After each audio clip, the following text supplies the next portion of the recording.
The Landscape of the Universal Mind by Howard W. Robertson. 1. The basalt floods of 16 million BP. Anywhere is the center of the universe, or nexus anyway,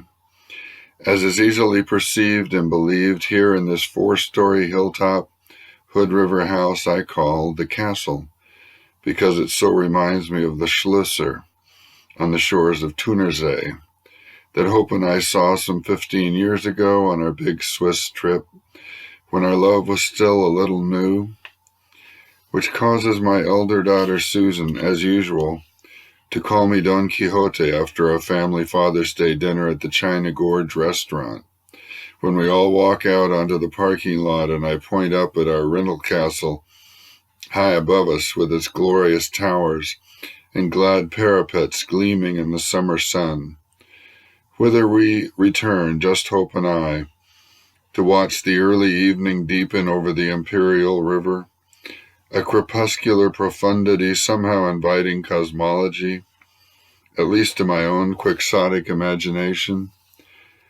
that in the beginning was a space-time singularity out of the limitless and dimensionless density, out of which in the initial second of our universe's existence came the quarks. In the first hour arose the hydrogen plasma. In the first year, subatomic matter commenced to dominate. In the first 100,000 years, those primordial atoms formed. In the first 100 million years, the nebulae condensed into stars. In the first billion years, the heavy elements developed. In the first 5 billion years, the galaxies grew. And then, after 9 billion years, our solar system was made out of the radioactive remnants of a giant supernovae explosions. So that now, more than 4 billion years later, we live on a thin crust covering the molten magma that erupts occasionally, as these basalt floods did 16 million years ago from vents in eastern Oregon, ascending 5 miles outward from a vast seething chamber through long fissures and emerging as voluminous lavas, so hot and fluid. They surged down this gorge the whole way westward to the ocean, and the series of individual flows that laid down all these basalt layers visible on these crystalline cliffs spread out here before us now in the gathering twilight, a land of memory and desire, of ice after fire, the landscape of the mature heart, for these many lava layers of congealed experience were eroded by time and trauma into cliffs of memory when the second series of flood events occurred some 15,000 to 13,000 years ago at the end of the most recent great ice age. All the water from glacial Lake Missoula, from glacial Lake Columbia, Lake Lewis, and Lake Condon, merging repeatedly in sudden catastrophic torrents that were 1,000 feet deep as they reached the bottleneck of this narrow valley, through the rugged mountains, and that violently tore the Columbia Gorge out of the volcanic flood basalt to create this gorgeous spot where my wife and I center ourselves in reality's sublime surprise and project spirit outward through an infinity of concentric spheres to the realm beyond life and death, where the cosmic grandeur of the universe expresses its self, which we also are, in a wondrous non-equilibrium system stretching at least from galaxy to globe. 2. Paul Klee in San Francisco. Or as is evident here in the Soma district by downtown San Francisco, where white fog is pouring in like heavy cream off the bay, as I pass through Yerba Buena Gardens with its good energy and borrowed urban landscape, renewing our love and empathy for nature while we continue our love affair with city life, me on my eisegetical way to the Swiss-designed Museum of Modern Art, with its so grand central turret and graceful massing of space, a powerful presence of weighty yet spare geometric volumes, where I discover numerous paintings by Paul Klee, full of a beauty of inflections and those sumptuous innuendos that follow in an essential world where holy paradigms are revealed to holy beings. The Swiss artist whose name means key in German, but which I invariably turn into a pun on English clay, and wander on by promiscuous tangentialization to think of the crystalline structure of clay, made at the molecular level by geometric patterns of oxygen and silicon joined together into nets and ribbons that stack and are held fast by electrochemical forces. To marvel at how a particle of fine clay has such a very large surface-to-weight ratio and is so very tiny that it will take 2 centuries to fall an inch in a glass of still water. And to speculate that cellular life developed out of clay because, inter alia, the outer atoms of its surfaces are electrostatically charged in such a way that atoms of opposite charge are attracted and kept from being washed away by water, thus enabling clay soil to hold essential nutrients such as calcium, magnesium, or iron.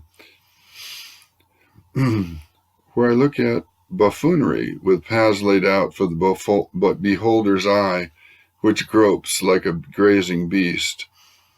the approximate person with a polyphonic simultaneity of multiple independent themes, acrobats with every deviation based on a balancing of active energies, vegetal, with many more truths unseen than seen, since the visible is only an isolated case taken from the universe. Park picture, with lines of energy like colored iron filings in a strong magnetic field. And insects, with those long chains of organic biochemistry that remind me again of when Hope and I rode the train from the Oberland to Bern and walked to the Kunstmuseum with its fine clay collection, including such microcosmic masterpieces as Forest Light, with its luminous leafy diffusion so pleasing to the biophilia genetically built into human sensibility, Sorrowing, with its deep grief mingling mysteriously with light irony, and The Scenting Animal, depicting the most ancient sense of them all, the ability to smell danger, food, and sex, that even single-celled organisms have possessed for at the least a couple billion years. Detecting by scent the chemical changes in their surroundings that allow them to determine whether proximate fellow beings be lethal, edible, or lovable. A memory that centers me solidly in this ars poetica mimicking the primordial story of cellular life on Earth, and where I stroll from painting to painting at a moving nexus of the blessedness of all the tiniest creatures, of the holy traditions of the microbiota that predate our awe and reverence, with the planetary physiology of the vast biosphere that is the autopoiesis of the cell writ large, with the geognosy of the whole globe evolving by the interaction of its life forms, its climate, and its crust, with Gaia, who is terrestrial symbiosis as viewed from outer space, the planetary environment as the personified whole, who stores and remakes the sidereal energies of the sun, who strives, who feels, who perceives and chooses, and who does remember, for all life is mnemic, from the cell, the organism made of cells, through to the entire biosphere whose googleplexes of voices so memorably praise the nameless. 3. Jackson Pollock on 53rd Street. Or here in Midtown Manhattan, where I stroll out of the Hilton on 53rd Street and mosey west a block to the Ed Sullivan Theater, to stand in front of the Hello Deli, at the spot Letterman stagehands throw down the bowling balls, TV sets, watermelons, and whatnot from the roof, when suddenly the late-night security staff come rushing out the side door to greet the big black SUV from which Dr. Phil climbs out, not 20 feet away from me, who am the only other one there, a fact which somehow makes me feel fortunate. Before I saunter back east on 53rd, a block past my hotel to the Museum of Modern Art, where I step out of the January chill and take the stairs up to the paintings on the 4th and 5th floors, pausing long before Dali's Persistence of Memory, Rousseau's Sleeping Gypsy, Van Gogh's Starry Night, and especially long, an hour or possibly two, in the presence of Jackson Pollock's One, number 31, 1950. The 9-foot by 17.5-foot oil and enamel on unprimed canvas image that suggests the subatomic, where matter equals boundless energy and the infinitesimal, strongly interacting particles wink spiritually in and out of existence, passing briefly into the all-nourishing abyss which is the quantum vacuum or zero-point field, a delicate density and lyrical lushness of tan, teal, and gray, interpenetrated by black and white that rhythmically summon up the Valentine's Day in 1989 when Hope and I first made love, and conjure the green force of spring that made the crocuses bloom along her front walkway that same magical week. A balanced interlacing of liquid threads of paint offset by pools of muted colors and wild spattering that evoke the anti-entropic flux and function of creative energy that reaches from the past into the future. The grand panorama of fundamental beings in their realm of quantum chromodynamics, where quarks form protons and neutrons, where a strong nuclear force holds atomic nuclei together, where the weak nuclear force governs the basic nuclear reaction on which the physics of all stars is based, and where I become at a nexus tinier than the Planck link of 10 to the minus 33rd power centimeters, surrendering to the moment of truth where there is only the emptiness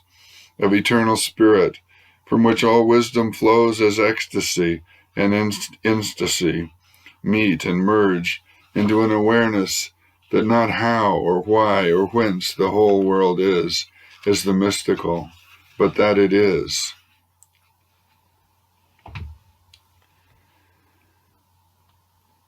Infinity, the pensive sense of the noosphere. And as is plain wherever we are nowadays, Hope and I, even just across the street from our home with our grandson in Ivan Collins Park, where we center ourselves at a nexus of the natural and suburban modes of being, we entities based upon the same carbon as found in the compressed diamond core of a quiescent white dwarf star, we who are born through meiosis, like all eukaryotic life,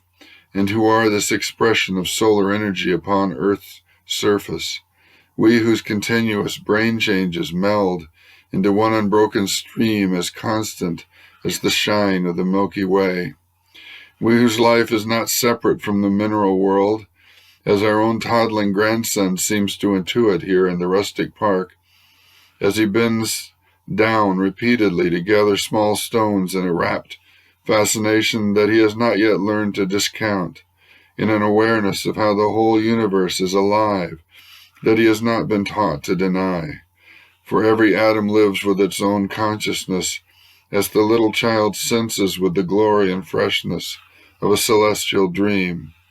with the primitive reverence of a terrestrial grace, perhaps especially here in 2008, in the early autumn within this enlightening park, where the nice neighborhood is allowed to breathe with the cosmos. For when we do breathe amid this complex, biodiverse, and self-renewing space just across the street from the simplified, artificial, self-depleting interurban yards, we harmonize more easily with the same autopoietic, anti-entropic spirit of key,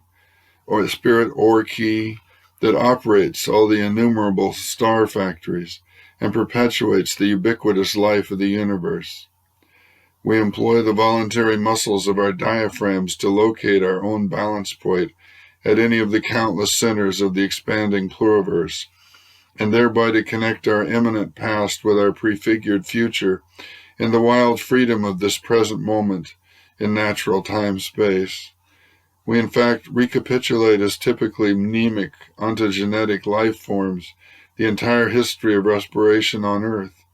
The anaerobic pioneers who began some 4 eons ago to breathe ferric iron, nitrate, sulfate or sulfur, or carbon dioxide. Then over 1 billion years later, our aerobic bacterial ancestors who developed after photosynthesis had been invented and had resulted in a rapid rise in atmospheric oxygen, and who used these electron-hungry oxygen atoms to produce the extra energy necessary to evolve ever larger creatures with ever more vigorous metabolisms. We participate indeed in the universal breath, or kokyu,